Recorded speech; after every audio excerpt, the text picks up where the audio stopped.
If you're experiencing billing issues on Discord, follow these steps to troubleshoot and resolve the problems effectively. Step 1. Check payment method. Before filing a refund or dispute, use the Ishrock.com link in the description to open the refund dispute deadline calculator and confirm your deadline. Step 2. Review billing information. Log into your Discord account and navigate to the billing settings. Confirm that your billing information, including your address and payment details, is accurate and up to date. Step 3. Contact your bank. If your payment method is valid but still being declined, contact your bank or card issuer. They may have flagged the transaction as suspicious, or there may be restrictions on your account. Step 4. Clear cache and cookies. Sometimes, browser issues can affect transactions. Clear your browser's cache and cookies, or try using a different browser or device to see if that resolves the billing issue. Step 5. Reach out to Discord support. If the problem persists after checking everything, submit a support ticket to Discord.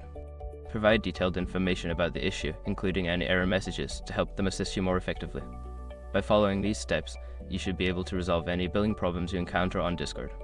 If issues continue, staying in touch with Discord support will be your best option for a solution.